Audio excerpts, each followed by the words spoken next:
জল আছে।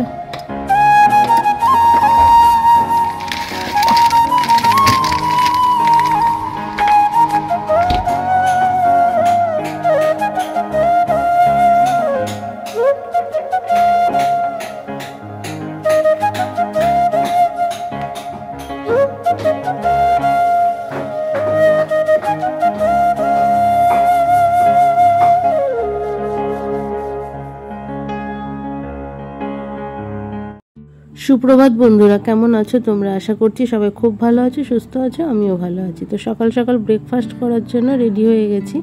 আর এখানে ফ্রিজ থেকে পাউরুটি বের করেছি, এটা একটু গরম করে দিচ্ছি। আর মেয়েকে দুধ দিয়ে পাউরুটি দিয়ে দেবো।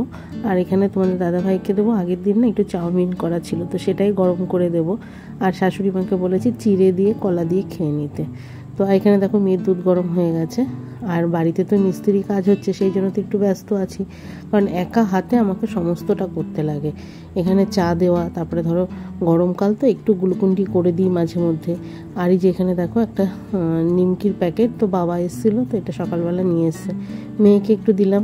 আর তোমাদের দাদাভাইকে আর দিইনি, তোমাদের দাদাভাইকে চাউমিন দিয়েছি, প্রোটিন দিয়েছি। এদিকে প্রোটিনটা তো গোলানো হয়ে গেছে, অবশ্য দেওয়া হয়নি। তো এই যেখানে দেখো হাত বাড়িয়ে রেখেছি, তো এখানে মিস্ত্রি দাদার সাথে মানে জেঠুদের সাথে কথা বলছে, তো সেই জন্য আমি হাতে নিয়েই দাঁড়িয়ে আছি। আর এদিকে রান্নাটা একটু তাড়াতাড়ি বসিয়েছি, কারণ আজকে না বিকেলবেলা যাব তুলসী মঞ্চ দেখতে। আর এখানে দেখো ডিম সেদ্ধ বসিয়েছি। আর আজকে না দুবেলার রান্না একসাথে করে নিচ্ছি, হুটোপাটা করে কাজ করছি। আর আম দিয়ে তোমার হলো টক ডাল করব।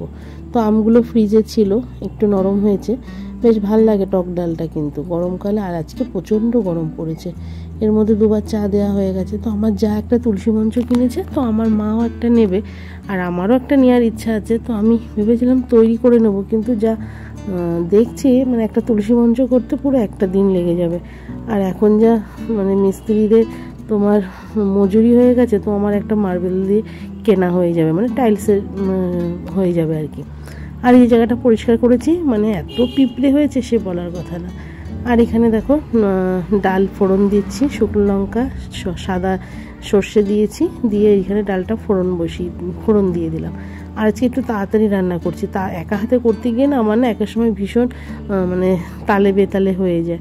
আর এখানে বরবটি ছিল, আলু, এগুলো কেটে নিয়েছি একবারে, এটা দিয়ে একটু ভাজা ভাজা করে নেব ডালের সাথে খাওয়ার জন্য আর কি। আমার আবার না বরবটি ভাজাটা বেশ ভালো লাগে, তো আমার মেয়েও ভালোবাসে। আর সেই কারণে তখন দাদা সেদিনকে 3 আঁটি বরবটি ভাজা নিয়েছে, তো এই নিয়ে আজকে নিয়ে 3 দিন ধরে খাচ্ছি। আর আমার না বাড়ির কাজ মোটামুটি শেষের পর্যায়ে, আর 2 দিন কি 1 দিন মতন করলে হয়ে যাবে। আর এখানে দেখো ভাজাটা লাল লাল হয়ে গেছে, তো এটা নামিয়ে নেব। আর ডিমগুলোকেও ছাড়িয়ে নিয়েছি। আর এদিকে আমার শাশুড়ি মা এত বক বক করছে সে বলার কথা, এদিকে মিস্ত্রি কথা বলছে, কাজ করছে, সেদিকে আমার শাশুড়ি মা মানে এত বগর বগর করে সে আর বলার কথা না। আর এই যেখানে দেখো ভাতে আলুটা দিচ্ছি। আর এই হাঁড়িটা না বড় হাঁড়িটা নামিয়েছি। আজকে জেঠুদের বললাম যে রুটি কিনে নিয়ে আসতে চাইলাম, বললো গরমে আর কেনা রুটি খেতে ভালো লাগছে না গো মা, এই কথা বললো। তা আমি বললাম কি ঠিক আছে, তাহলে এক কাজ করো, গরম গরম ভাত করছি, এদিকে ডিমের ঝোল করেছি। তো আমি তো জানি না যে মিস্ত্রি জেঠুদের খেতে দেবো, তাহলে তো ফ্রিজে মাছ ছিল, সেটাই নামিয়ে নিতাম। তা আমি তাড়াতাড়ি করছি, ডিমটা রান্না করলে না একটু তাড়াতাড়ি হয়ে যায়, কারণ এদিকে মিস্ত্রি কাজ হুটোপাটা, আবার এদিকে বিকেলবেলা তুলসী মঞ্চ দেখতে যাবো, তো সেই জন্য শর্টকাটে ডিমের ঝোল বসিয়ে দিয়েছি দুবেলার একসাথে। তো আমি জেঠুদের বললাম তাহলে এক কাজ করো, রুটি আর খেতে লাগবে না, একটু গরম গরম ভাত দিচ্ছি, ওইটাই খেয়ে নাও টিফিন। আর জেঠুদের সাথে না আমার বাবার ভীষণ পরিচয় আছে, তো জেঠু কোথাও খায় না, বাবা বললো যে তোর বাড়িতে খেয়েছে। আর এই যে জেঠুর সাথে একজন এসে হেল্প করার জন্য, তো দুজনকে গরম গরম ভাত বেড়ে দিয়েছি, তোমার হলো টক ডাল, আর এখানে বরবটি ভাজা। তো আমরা যেরকম মানে খাই আর কি, আমি তো একা হাতে করি, তাড়াতাড়ি করে নিয়েছি, সেটাই দিয়েছি। একজন দুজন খেলে তো তার জন্য একটু অন্যরকম করতে লাগে। তো যাই হোক, যেটুকু খুব ভালো খেয়েছে, বললো গরমকালে না এই খাবারটাই ভালো দোকানের খাবার কেনা খাবারের থেকে। আর এই যেখানে যেটা দেখছো এই যে সিঁড়িটা, এটা কিন্তু ভাঙতে শুরু করে দেবে আর কি, এই কাজটাই মানে বাকি ছিল।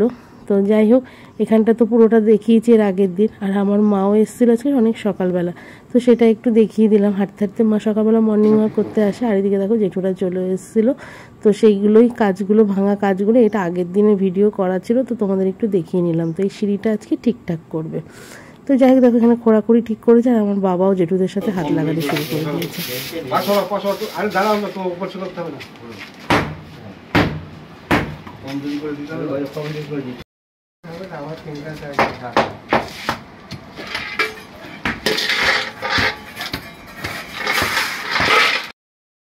গ্লুকন্ডি, আমার মাথা ঘুরছে। আর এদিকে হুটোপাটা করে কাজ করছি তো আমার মাথাটা এত ঝিমঝিম করছে সে বলার কথা। দেখো পাগল পাগল লাগছে, তো একটু গ্লুকন্ডি গুলিয়ে নিয়েছিলাম, তো সেটাই খেলাম।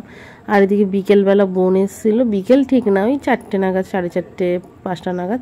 তো এই যে শনপাপড়ির কৌটোটা আমি রেখে দিয়েছিলাম, ও একটু ভীষণ ভালোবাসে খেতে। তারপরে দেখো রেডি হয়ে বেরিয়ে পড়লাম তুলসী মঞ্চ দেখতে। আমি যা আর দেও, এখানে তুলসী মঞ্চগুলো সব ভিডিও করে নিলাম, তো মাকে দেখাবো, মা তো আর সঙ্গে আসেনি। তো বেশ ভালো লাগে, লাল ছাপা তুলসী মঞ্চটা আমার বেশ পছন্দ হয়েছে। তো সবগুলোই ভালো লাগে, নতুন অবস্থায় সবই ভালো লাগে, যত্ন করে রাখলে তবে ঠিকঠাক থাকে, আর অযত্ন করলে সবই খারাপ লাগে।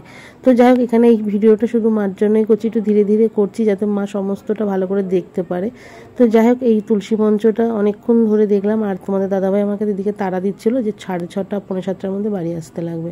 তো আমরা বেরোলামই 6টার সময়। তো আধ ঘন্টার মধ্যে যাই হোক কাজকর্ম সেরে নিলাম, দেখে নিলাম। এখানে মার্বেলেরও আছে, টাইলসেরও আছে, বেশ ভালো লাগছে। নতুন অবস্থায় সমস্ত জিনিসই সুন্দর লাগে। তো আমার আবার কি বলো তো, বাড়িতে তৈরি তুলসী মঞ্চটাই বেশি পছন্দ। কিন্তু কি হবে বলো, মিস্ত্রি দাদা জেঠুরা মানে যাই হোক, ওরা যত যাই করুক, মানে যেমনই তুমি যত্ন করো না কেন, ওরা ঠিক ওদের কাজের মাফিক করবেই। একটু 19-20 করলেও সে কাজটা ওরা কমপ্লিট করবে না। তো যাই হোক, কাজ মানে এটা দেখে বেরিয়ে পড়লাম। আর রাস্তায় ভুট্টা বিক্রি হচ্ছিল, তো আমি একটা ভুট্টা কিনলাম। আমার যা আর খেলো না, বললো দাঁতে ব্যথা খাবে না। তো চলো বন্ধুরা, আজকের মতন এই পর্যন্ত। সবাই ভালো থেকো, সুস্থ থেকো।